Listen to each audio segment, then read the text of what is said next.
The silence in the emergency room at Grady Memorial Hospital in Atlanta, Georgia, was violently shattered. The automatic doors whooshed open, and a hulking man, his button-down shirt spattered with dried blood, stormed in, carrying a semi-conscious woman in his arms. The staff's eyes immediately locked onto the disturbing sight. It wasn't the first time someone had arrived like this, but there was something about this scene that sent a chill straight down their spines. "I need some help," the man yelled, his voice raw and thick with forced panic, his body trembling with sweat. "My wife fell down the stairs." The woman in his arms, Zola Amari Jenkins, had a fractured look on her face. Her natural hair was matted, her lips were split, and her arms hung limply, marked by dark, deep bruises, some fresh, some clearly healing. What caught the attention of the triage nurse, a veteran named Miss Davis, was the way Zola avoided looking at anyone. It was as if the weight of the world was resting on her shoulders, as if asking for help might actually kill her. Zola was 29 years old, and if anyone looked closely enough, they could read the history written across her body. It was a story of silenced agony, of invisible wounds that never showed up on an X-ray. Only this time, there was something different in her eyes, a void so profound it screamed for someone to listen, even as her voice dared not make a sound. The man carrying her was Kofi Jide Okoro, tall with a booming voice and an intimidating presence. His hands, which claimed to hold her with tenderness, showed tiny traces of blood underneath his fingernails. When the medical staff tried to take control of the situation, he remained close, too close. "I found her at the bottom of the flight," he said, sounding impatient. "She hits her head sometimes. You know, she's clumsy like that." Dr. Imani Jones, who had just stepped out of surgery, approached after hearing the commotion.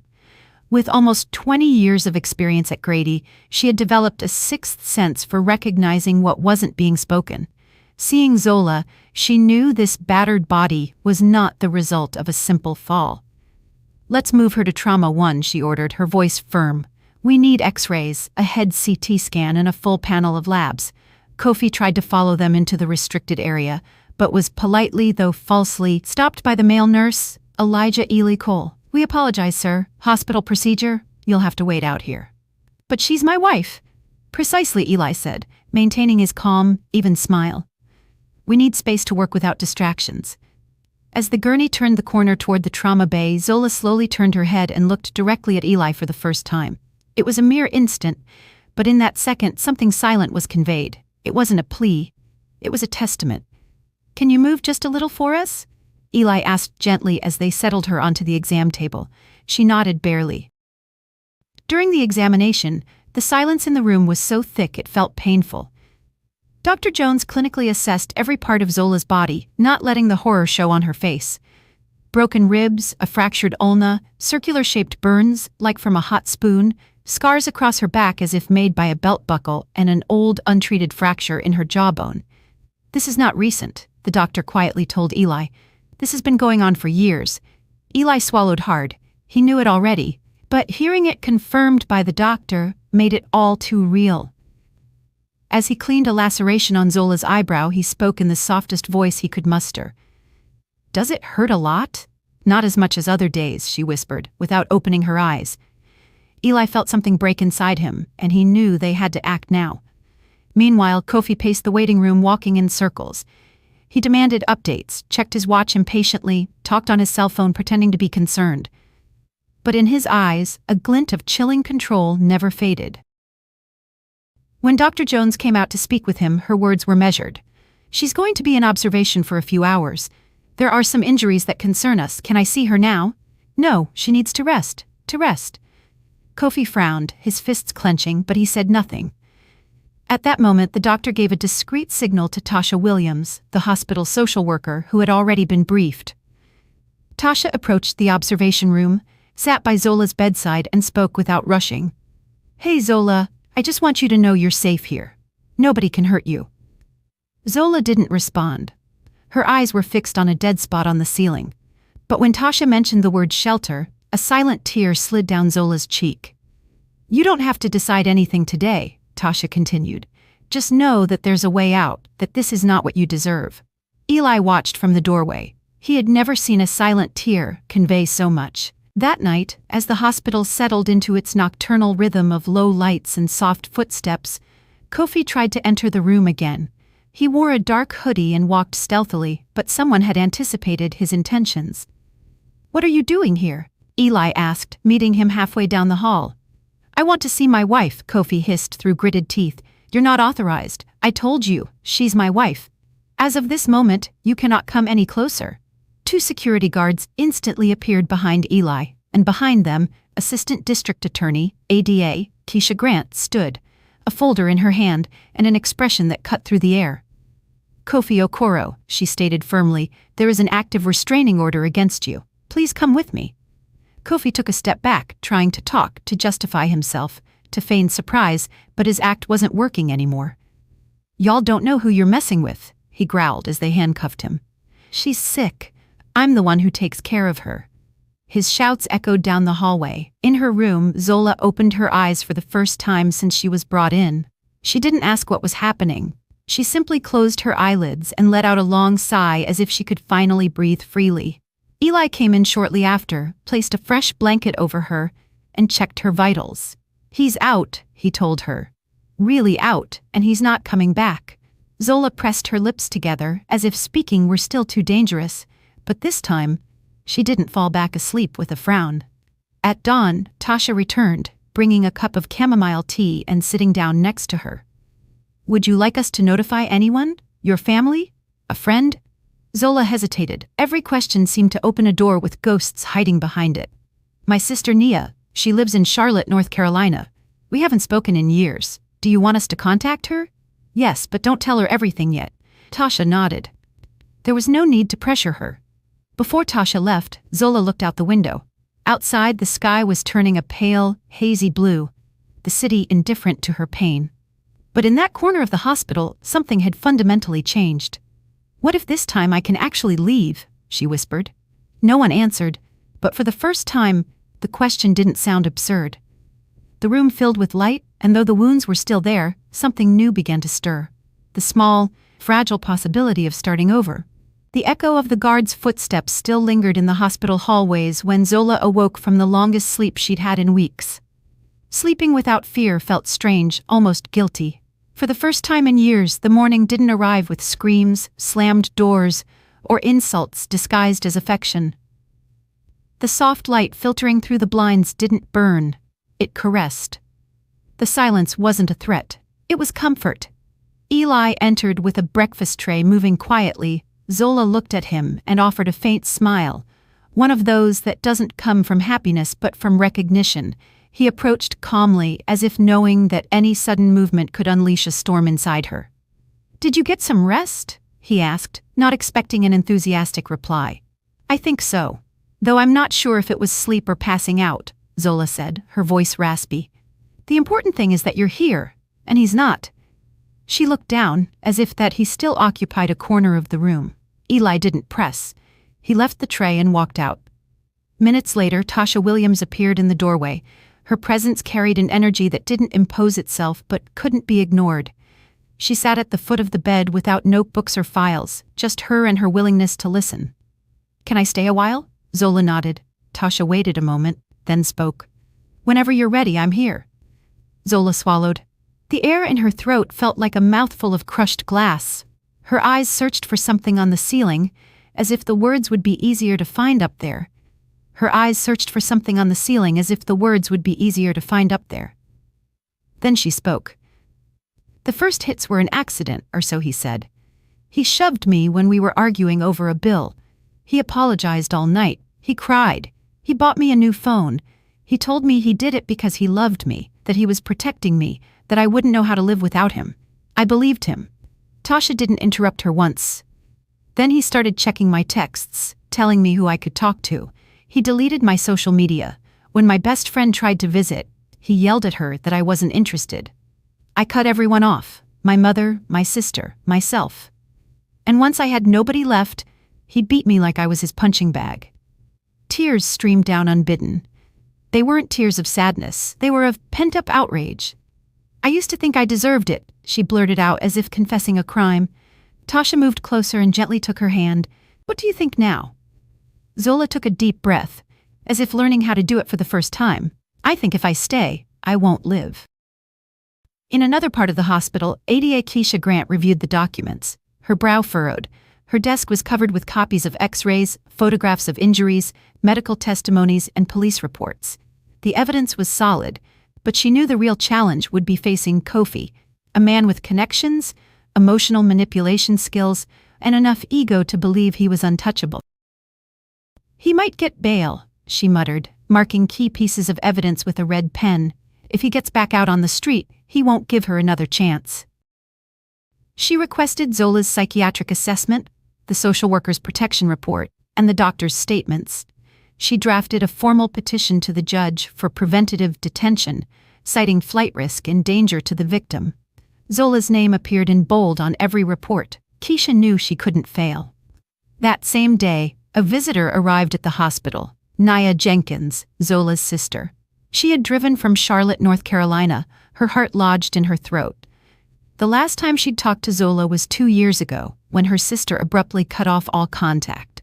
She never understood why, until now. Tasha received her. "We don't want to overwhelm her, but I think your presence might help more than any medicine," she said as they walked down the hall. When Nia entered the room, Zola froze. She didn't know whether to smile, cry, yell at her for taking so long, or beg forgiveness for pushing her away. She did none of those things. She just opened her arms, and Nia ran to hug her, as if time had never passed. "I'm sorry I let you go," Nia sobbed. "I'm sorry I didn't ask for help," Zola whispered. The embrace lasted longer than many relationships. It was an emotional suture over a wound that had been open for years. When they finally separated, Zola seemed taller, more whole. Nia wiped her sister's tears with her hands, just like they used to do as children. "Mom and Dad are fine. They found out yesterday. They want to come. They're fine. They found out yesterday. They want to come. They're worried and they're mad at me, at him, and at themselves for not seeing anything." News of Kofi's arrest circulated in the local Atlanta media. The headline was cold. "Man accused of domestic violence in Fulton County faces legal proceedings." But in the end, that wasn't what mattered. What mattered was that Zola was no longer alone. 2 days later, Zola was discharged. She left in a wheelchair, escorted by 2 police officers, Tasha and her sister. Outside, an unmarked vehicle awaited her. It belonged to the shelter, a place with reinforced windows, security cameras, and a team of women who knew exactly how to heal the invisible. There, she met Aaliyah. Aaliyah was 16, slender, quiet, with a sharp gaze. She had been at the shelter for 6 months after escaping her stepfather, a man who didn't just hit her. Aaliyah's silence was different from Zola's. It wasn't fear. It was contained fury. One night, as they were having dinner, Zola saw Aaliyah standing apart, looking out the window. Zola approached without intending to speak, but Aaliyah spoke first. "You thought it was your fault, too?" Zola looked at her in silence, then nodded. "Sometimes I still do." "Me too," Aaliyah said, "but not anymore." The two shared that moment without saying more. Zola felt something move inside her, something akin to hope. In the following weeks, the tension rose. Kofi, from jail, managed to smuggle out 2 threatening letters. The first read, "You're misbehaving, but I still love you." The second was worse. "Don't think being locked up stops me. I know where you are. You're not as protected as you think." This raised an alarm at the shelter. Someone was leaking information. It could be a guard, a disloyal worker, or a contact within the system itself. Keisha Grant requested an internal investigation. Meanwhile, the shelter reinforced its protocols.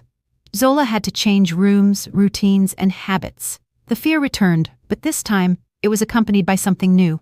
Rage. "I'm not scared of him anymore," she told Tasha. "Now all I have is courage." Tasha proposed something. Formally declare everything before a judge. Every detail, every blow, every word. Zola hesitated. Reliving it hurt. But she also understood it was the only way to truly bury Kofi outside of her life, and not just in a cell. Days later, she walked into the courtroom. She wore a white blouse and a borrowed blazer. She walked with her head held high. Keisha was at her side. The judge, serious, read her name. Zola took a breath and began to speak.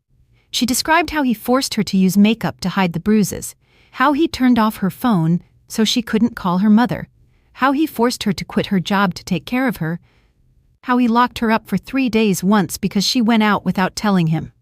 Every word was a brick in a tower of pain that had been hidden for far too long. When she finished, the judge nodded gravely. The room fell silent. Outside, Zola cried as if something was finally leaving her body. Tasha hugged her. "Today was the beginning," she said. "You are no longer under his rules." The case moved forward. Kofi was charged with aggravated assault, domestic violence, and making terroristic threats. His attempt to secure bail was denied. The evidence was overwhelming. The letters, the testimony, the medical reports, everything fit. Zola returned to the shelter feeling lighter. She knew the fear wouldn't vanish completely, but for the first time in a long time, she wasn't letting it make her decisions. In her room, in front of the mirror, she gathered her hair. She studied her face. The scars were still there, but they were no longer marks of shame. They were the map of her survival. That night, while the others slept, Aaliyah approached her with a folded piece of paper. "I wrote you something," she said without looking up, "because if you could do it, I can too." It was a short poem, painful and beautiful. Zola read it, then hugged her without a word, and in that moment she knew. Scars are not meant to be hidden. They become flags. 2 days later, the Fulton County Courthouse was packed. The murmuring of the public was a barely contained buzz, like a swarm of expectations floating above the wooden benches.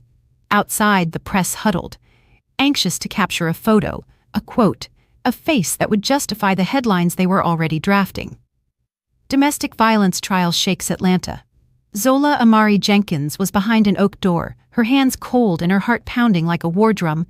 She was 29 years old, and though that number said little, her body had lived a lifetime of blows, silences, and accumulated fear. In front of the mirror, she had rehearsed what she would say, but she knew the words wouldn't come out the same way on the stand.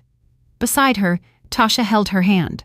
Her sister Nia adjusted her hair, just like when they were girls. Behind them, a group of women from the shelter, including Aaliyah, offered their presence as a shield. They weren't there out of protocol. They were there out of love. Judge Martha Valencia presided over the court, a woman with a severe face and eyes that didn't blink without reason. She wasn't known for compassion, but she was known for fairness, and that was enough. A woman with a severe face and eyes that didn't blink without reason.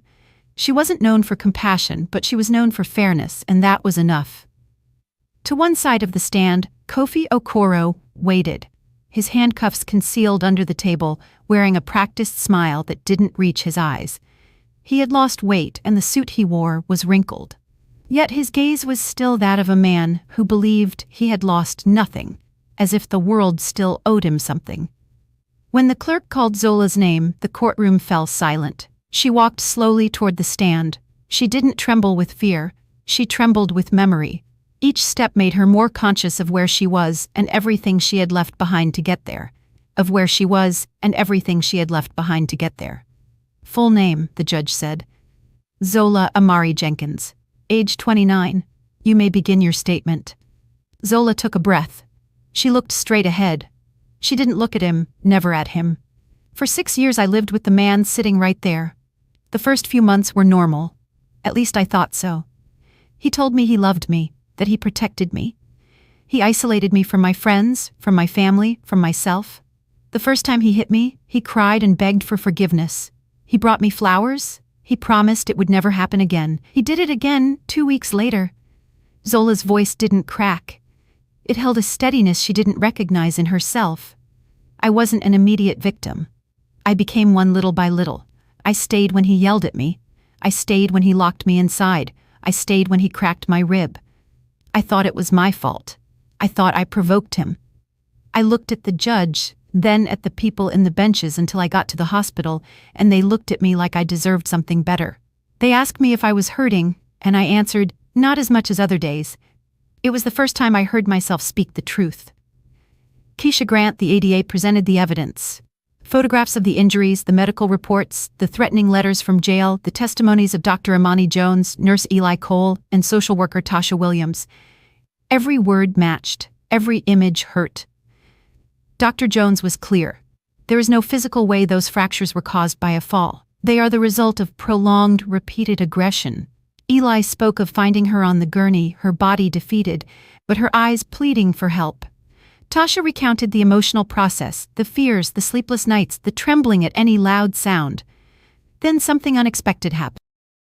Keisha Grant requested permission to present an unannounced witness. The judge raised an eyebrow, then nodded. "We call Alia to the stand."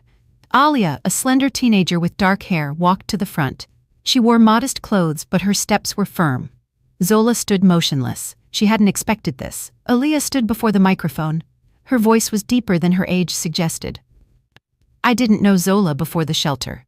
I got there because my stepfather had been touching me since I was 12. My mom didn't believe me. I thought about going back to him. I thought maybe I should just die. Until I saw Zola." She paused, swallowing. The next words broke the atmosphere like glass. "And she taught me I'm not a lost cause. If she could walk out of the fear, I could too. I don't know if that helps this trial, but for me, she's the reason I'm still alive." The judge said nothing, merely adjusted her glasses. At that moment, Kofi sprang up from his seat. "This is a circus," he screamed with contained fury. "That girl doesn't even know me. That woman belongs to me." 2 officers immediately restrained him. The judge slammed her gavel. "Mr. Okoro, if you interrupt again, you will be removed from the courtroom." Kofi struggled, his mask shattering into pieces. There was no trace left of the charming man described on social media. What remained was real. It was monstrous. The hearing continued for hours. The defense tried to justify the injuries, alleging stress, misunderstandings, and household accidents. The judge didn't need much time to decide. At 6:47 in the evening, Judge Valencia delivered the sentence. "This court finds the defendant, Mr. Kofi Jide Okoro, guilty of the charges of domestic violence, aggravated assault, and making terroristic threats. He is hereby sentenced to a term of 8 years in state prison, with no right to reduction for conduct. Furthermore, a perpetual restraining order is decreed. He shall not approach the victim or her family within 1,600 feet, 500 meters, ever." Kofi shouted something as he was being escorted out, but no one was listening anymore. Zola left the courthouse with her head held high. The press was waiting outside. She made no statements. She simply took Naya's hand and walked toward the shelter vehicle. Inside the car, Tasha looked at her calmly. "And now, I want to live." Days later, Tasha offered her something unexpected. "We want you to work with us as a peer counselor. The new women need someone who understands their fear. Someone like you." Zola accepted without hesitation, not out of heroism, but out of conviction. It was time to do something with everything she had lived through. She moved in with Naya to a small apartment in downtown Atlanta. They painted the walls a cheerful canary yellow, placed plants in every corner, and laughed like girls while picking out curtains. For the first time, they were building a home. Zola enrolled in a social work course at Georgia State University. She went every Tuesday and Thursday, took notes, spoke little, and listened a lot. One day, she cut her hair. She hadn't touched it in years. Kofi always said he liked it long. Now she wore it shoulder length. Each fallen strand was a rejection of what no longer defined her. At the shelter, her presence was different. She wasn't just another survivor. She was a beacon. The new women looked at her intently. In her first group talk, she stood in front of them. She brought no notes. She just spoke. "I don't know what to tell you that won't hurt, but I do know of them." She brought no notes. She just spoke. "I don't know what to tell you that won't hurt, but I do know that living with fear is not living. If you feel like you can't take it anymore, I understand. But I also know there is a place you can get to. Sometimes it takes time. Sometimes it hurts. Sometimes you cry more than you laugh, but it exists." The women applauded, some cried, others simply hugged her. On the last night of the month, Zola hosted a dinner at her new home. She invited Nia, her parents, Tasha, Eli, Dr. Jones, and Aaliyah. She cooked gumbo, dirty rice, and a lemon pie. The table was long, the atmosphere warm. Nia's father, Mr. Jenkins, raised his glass. "To my daughter, who was born again without ceasing to be herself." Everyone toasted. Zola laughed, a clean, unashamed laugh, and in the middle of that dinner, she understood something she had been seeking for years. It wasn't about erasing the past. It was about stopping carrying it like a life sentence. That night before sleeping, she wrote in her journal, "I didn't heal. I rebuilt myself, and that is more valuable than any cure, because sometimes freedom doesn't arrive all at once, but step by step, until it finally stops hurting. Did you like this story, and which city are you listening from? Let's meet in the comments. If you like the story, you can support me by sending a super thanks so I can keep bringing more stories like this. Thank you so much for your sweet support. I'm looking forward to your comments on the story. On the screen, you can see 2 new life stories that I highly recommend. There's so much more on my channel. Don't forget to subscribe. See you in the next life story with love and respect.